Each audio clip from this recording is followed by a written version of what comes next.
নমস্কাৰ বন্ধু বান্ধৱীসকল, স্বাগতম জনাইছোঁ নিমাত ষ্টাডি পইণ্ট চেনেলটোলৈ। আজি আমি আলোচনা কৰিম উচ্চতৰ মাধ্যমিক দ্বিতীয় বাৰ্ষিকৰ অসমীয়া পাঠ্যপুথিৰ গদ্যৰ ৫ নম্বৰ অধ্যায় ভাৰতীয় আদৰ্শত বৈৰাগ্য। এই পাঠটোৰ আজি আমি সকলোবোৰ পাঠভিত্তিক প্ৰশ্নোত্তৰ আলোচনা কৰিম। পোনপ্ৰথমে আমি আলোচনা কৰিম অধিচমু প্ৰশ্ন, যাৰ মূল্যাংক ১। প্ৰথম প্ৰশ্নটো হৈছে, ভাৰতীয় আদৰ্শত বৈৰাগ্যৰ স্থান কেনেকুৱা? উত্তৰ হ'ব, ভাৰতীয় আদৰ্শত বৈৰাগ্যৰ স্থান অতি উচ্চ।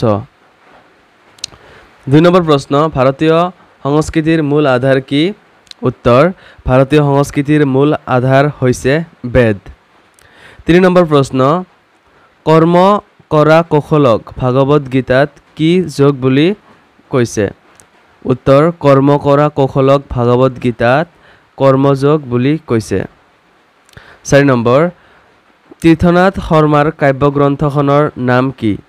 উত্তৰ, তীৰ্থনাথ শৰ্মাৰ কাব্যগ্ৰন্থখনৰ নাম হ'ল কামসিন্দুৰ। ৫ নম্বৰ প্ৰশ্ন, তৈত্তিৰীয় উপনিষদৰ প্ৰথম উপদেশ কি? উত্তৰ, তৈত্তিৰীয় উপনিষদৰ প্ৰথম উপদেশ হ'ল সত্য আৰু ধৰ্ম, অৰ্থাৎ সত্য কবা আৰু ধৰ্ম আচৰণ কৰিবা। খ চমু প্ৰশ্ন, যাৰ মূল্যাংক ২ অথবা ৩। প্ৰথম নম্বৰ প্ৰশ্ন, ভাৰতীয় আদৰ্শত বৈৰাগ্য পাঠটিত সংবিভাজ্য শব্দটিয়ে কি বুজাইছে? ভাৰতীয় আদৰ্শত বৈৰাগ্য পাঠটিত সংবিভাজ্য শব্দটিয়ে স্ব উপাৰ্জিত ধন সম্পদ কেনেকৈ সমানে বিতৰণ কৰিব, ভোগ কৰিব আৰু কিভাৱে বিতৰণ তথা দান কৰিব লাগে সেই কথা সূচাইছে। ২ নম্বৰ প্ৰশ্ন, শ্ৰদ্ধয়া দেৱ অশ্ৰদ্ধয়া অদেয় মানে কি? উত্তৰ, ভাৰতীয় আদৰ্শত বৈৰাগ্য পাঠটিত উল্লেখিত শ্ৰদ্ধয়া দেয় মানে হ'ল শ্ৰদ্ধাৰে দান কৰা আৰু অশ্ৰদ্ধয়া অদেয় মানে হ'ল অশ্ৰদ্ধাযুক্ত মন লৈ নিদিলে নহয়, এনেভাৱে দান কৰিব লাগে, এনেভাৱে দান কৰিব নালাগে, এনেভাৱে দান কৰা নকৰা সমান। প্ৰকৃত ত্যাগ মানে কি বুজা? উত্তৰ, প্ৰকৃত ত্যাগ বা বৈৰাগ্য এটা বিশেষ মনোধৰ্ম। নিষ্কৰ্মাৰ জিৰণি কথাটো যেনেকৈ অৰ্থবান নথকাৰ ত্যাগ আৰু লাগেকৈ হাবাথুৰি খাই নোপোৱাৰ পিছত বিৰক্তিৰ ৰূপ বৈৰাগ্যও জীৱন যুঁজত পৰাজয় বৰণৰ তুল্য থাকিও সংযতভাৱে ভোগ কৰা আৰু সংবিভাজনৰ দ্বাৰা সমৃদ্ধিৰ উদ্গতি ঘটোৱাই প্ৰকৃত ত্যাগ। ৪ নম্বৰ প্ৰশ্ন, উপনিষদত ভুঞ্জিথা মানে কি বুজাইছে? উত্তৰ, উপনিষদৰ প্ৰথম মন্ত্ৰটিত বিধিবাক্য হিচাপে আছে ভুঞ্জিথা। নিষেধ বাক্য বা নিষেধ বাক্য মা গৃধ, ইয়াৰ অৰ্থ হ'ল ভোগ কৰা আৰু সেই ভোগ ত্যাগ কৰিহে কৰিব লাগে। অতিথি দেৱ ভৱ মানে কি? উত্তৰ, ব্যক্তিৰ দায়িত্বৰ পৰিধি ক্ৰমাৎ আপোনাৰ পৰা পৰিয়ালৰ পৰা সমাজ, এই তিনিটা কথা সোঁৱৰাই দিছে মাতৃদেৱ ভৱ, আচাৰ্য দেৱ ভৱ আৰু অতিথি দেৱ ভৱ। এই অতিথি দেৱ ভৱই অতিথিৰ প্ৰতি সেৱা অৰ্থাৎ সমাজৰ প্ৰতি পালন কৰিবলগীয়া মানুহৰ দায়িত্বৰ কথা সূচাইছে। অতিথি দেৱৰ তুল্য সেয়ে সংসাৰত প্ৰৱেশ কৰিব খোজা যুৱকে বুজা উচিত যে তেওঁ নিজৰ আৰু পৰিয়ালৰ বাবে ধন সম্পদ অৰ্জন কৰাৰ উপদেশ পাইছে আৰু আচাৰ্য অতিথিয়ে প্ৰতিনিধিত্ব কৰা সমাজখনৰ বাবেও তেওঁৰ অৰ্জন অৰ্পিত কৰিব লাগে। গ নম্বৰ দীঘল প্ৰশ্ন, মূল্যাংক ৪ অথবা ৫। প্ৰথম নম্বৰ প্ৰশ্ন, ভাৰতীয় সংস্কৃতিৰ মূলাধাৰ বেদ কথাষাৰ বহলাই লিখা। উত্তৰ, বেদ হৈছে হিন্দু ধৰ্মৰ এক পুৰণি ধৰ্মগ্ৰন্থ। বেদ শব্দৰ অৰ্থ হৈছে জ্ঞান। ভাৰতীয় বিশ্বাস অনুযায়ী বেদসমূহৰ কোনো ৰচক নাই। পৰম্পৰা অনুসৰি ব্যাসমুনি হৈছে বেদৰ সংকলক। তেখেতে 4 প্ৰকাৰৰ মন্ত্ৰক একলগ কৰি বেদ সংকলন কৰিছিল। এই 4খন বেদৰ নাম হৈছে ঋগ্বেদ, যজুৰ্বেদ, সমবেদ আৰু সুস্পষ্ট সমবেদ আৰু অথৰ্ববেদ।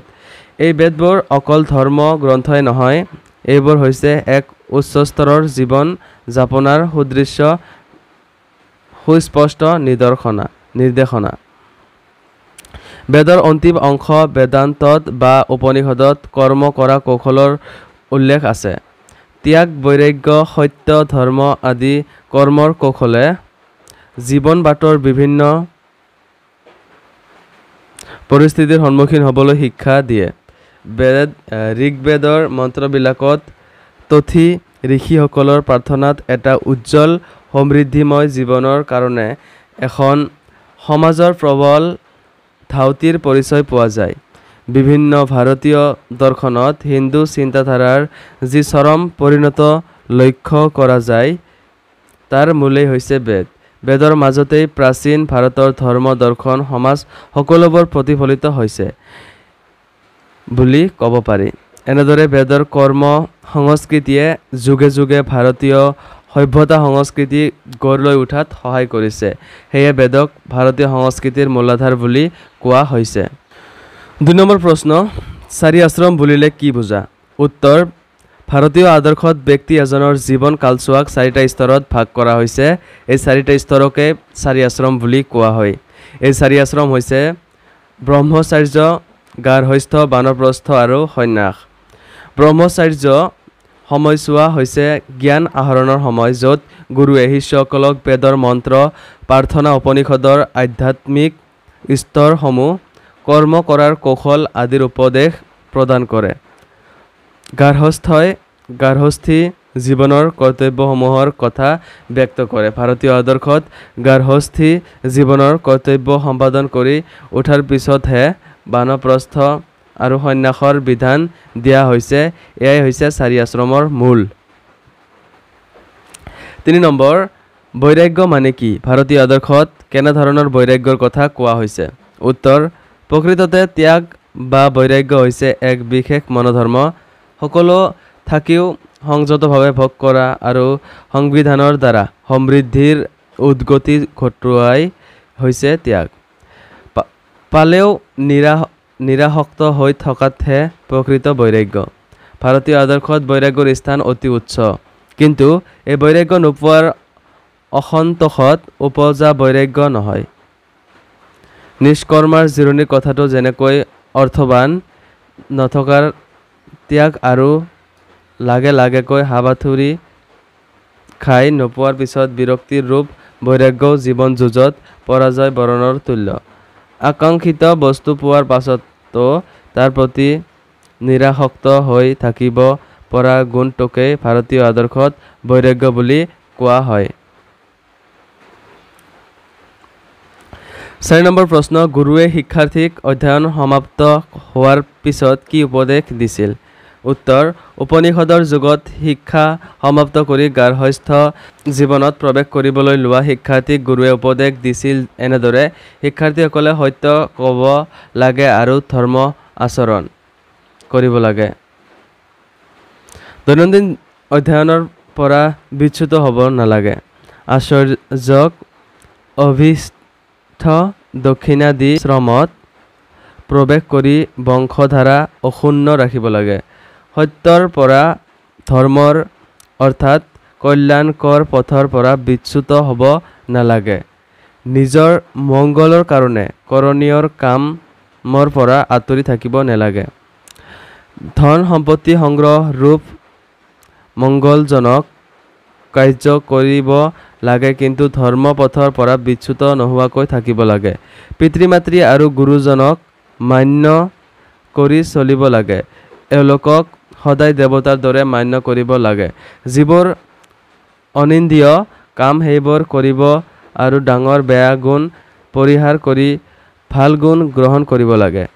উপাৰ্জিত ধন সম্পদ কিদৰে সমভাৱে বিতৰণ কৰি সংযতভাৱে ভোগ কৰিব লাগে তাৰো উপদেশ গুৰুৱে দিছে। লগতে কিভাৱে দান কৰিব লাগে সেই কথাও শিক্ষাৰ্থীক সোঁৱৰাই দিছে। এনে আদৰ্শৰ দ্বাৰা জীৱন সংগ্ৰামত খোজ দিবৰ বাবে গুৰুৱে শিক্ষাৰ্থীক উপদেশ দিছে। 5 নম্বৰ প্ৰশ্ন, ভাৰতীয় আদৰ্শত বৈৰাগ্য পাঠটিৰ মূল কথাখিনি তোমাৰ ভাষাত চমুকৈ লিখা। উত্তৰ, ভাৰতবৰ্ষ এখন আদৰ্শ দেশ। ভাৰতীয় আদৰ্শৰ বিভিন্ন দিশৰ ক্ষেত্ৰত ত্যাগে প্ৰধান ভূমিকা গ্ৰহণ কৰিছে। তাৰ লগে লগে বৈৰাগ্য অৰ্থাৎ বিষয়ৰ ইন্দ্ৰিয় ভোগৰ প্ৰতি অনাসক্তি ভাৰতীয় আদৰ্শৰে অন্য এক ধাৰা। জীৱনত কৰ্ম সাধন কৰাটোৱে মানুহৰ অন্যতম ধৰ্ম। কাম কৰিও নিৰাসক্তভাৱে থাকি মানুহে জীৱনৰ প্ৰকৃত সত্য উদ্ঘাটন কৰিব পাৰে। ইয়ে ভাৰতীয় আদৰ্শৰ বৈৰাগ্য। ভাৰতীয় আদৰ্শত বৈৰাগ্য পাঠটিত স্ব উপাৰ্জিত ধন সম্পদ কেনেকৈ সমানে বিতৰণ কৰিব, ভোগ কৰিব আৰু কিভাৱে বিতৰণ তথা দান কৰিব সেই কথা উল্লেখ কৰিছে। বিভিন্ন দেশৰ বিভিন্ন জাতিৰ জীৱন যাপনৰ পৃথক পৃথক প্ৰণালী আছে। ভাৰতীয় সভ্যতা সংস্কৃতিত এক আদৰ্শ নিহিত হৈ আছে আৰু এই আদৰ্শ গঢ়ি উঠিছে বেদক কেন্দ্ৰ কৰি। বেদ হৈছে ভাৰতৰ অতি প্ৰাচীন গ্ৰন্থ। বেদ 4খন, যেনে ঋগ্বেদ, যজুৰ্বেদ, সমবেদ আৰু অথৰ্ববেদ। এই বেদবোৰ অকল ধৰ্মশাস্ত্ৰই নহয়, এইবোৰ হৈছে এক উচ্চ স্তৰৰ জীৱন যাপনৰ সুস্পষ্ট নিৰ্দেশনা। ভাৰতীয় আদৰ্শত ব্যক্তি এজনৰ জীৱন কালছোৱাক 4টা স্তৰত ভাগ কৰা হৈছে। এই 4টা স্তৰকে 4 আশ্ৰম বুলি কোৱা হৈছে। এই 4 আশ্ৰম হৈছে ব্ৰহ্মচাৰ্য, গাৰ্হস্থ্য, বানপ্ৰস্থ আৰু সন্ন্যাস। ব্ৰহ্মচাৰ্য সময়ছোৱা হৈছে জ্ঞান আহৰণৰ সময়, য'ত গুৰুৱে শিষ্যসকলক বেদৰ মন্ত্ৰ, প্ৰাৰ্থনা, উপনিষদৰ আধ্যাত্মিক স্তৰসমূহ, কৰ্ম কৰাৰ কৌশল আদিৰ উপদেশ প্ৰদান কৰে। গাৰ্হস্থী জীৱনৰ কৰ্তব্য সমূহৰ কথা ব্যক্ত কৰে। ভাৰতীয় আদৰ্শত গাৰ্হস্থী জীৱনৰ কৰ্তব্য সম্পাদন কৰি উঠাৰ পিছতহে বানপ্ৰস্থ আৰু সন্ন্যাসৰ বিধান দিয়া হৈছে। লগতে গাৰ্হস্থ্য জীৱনত সমৱেশ কৰিবলৈ লোৱা বিদ্যাৰ্থীক গুৰুৱে সত্য আৰু ধৰ্ম এই দুটা আচৰণ সদায় মানি চলিব, সততাৰে ধন উপাৰ্জন কৰিব, পিতৃ মাতৃ আৰু গুৰুজনক মান্য কৰি চলিব। এই ধন ঐশ্বৰ্য উপাৰ্জন কৰি তাক সমভাৱে বিতৰণ কৰি সংযতভাৱে ভোগ কৰিবলৈ উপদেশ দিছে। ব্যক্তিৰ দায়িত্বৰ পৰিধি ক্ৰমাৎ আপোনাৰ পৰা পৰিয়ালৰ পৰা সমাজ, এই 3টা কথা সোঁৱৰাই দিছে। মাতৃ দেৱ ভৱ, আচাৰ্য দেৱ ভৱ আৰু অতিথি দেৱ ভৱ। এই অতিথি দেৱ ভৱই অতিথিৰ প্ৰতি সেৱা অৰ্থাৎ সমাজৰ প্ৰতি পালন কৰিবলগীয়া মানুহৰ দায়িত্বৰ কথা সূচাইছে। সেয়ে সংসাৰত প্ৰৱেশ কৰিব খোজা যুৱকে বুজা উচিত যে তেওঁ নিজৰ আৰু পৰিয়ালৰ বাবে ধন সম্পদ অৰ্জন কৰাৰ উপদেশ পাইছে আৰু আচাৰ্য অতিথিয়ে প্ৰতিনিধিত্ব কৰা সমাজখনৰ বাবেও তেওঁৰ ধন অৰ্পিত কৰিব লাগে। শেষত কোৱা হৈছে যে কামৰ বাহিৰে আন কোনো উপায় নাই। নিৰাসক্ত হৈ কৰ্মময় জীৱন যাপন কৰাই হৈছে ভাৰতীয় আদৰ্শত এক সমৃদ্ধিময় জীৱন। বন্ধুসকল, আজিলৈ এইখিনিয়ে। আশা কৰোঁ ভিডিঅ'টো তোমালোকক সহায় কৰিছে। যদি সহায় কৰিছে তেতিয়াহ'লে এই ভিডিঅ'টো তোমাৰ বন্ধুবৰ্গৰ সৈতে শ্বেয়াৰ কৰিবা আৰু এই চেনেলটো ছাবস্ক্ৰাইব কৰিবা বুলি আশা ৰাখিলোঁ। ধন্যবাদ।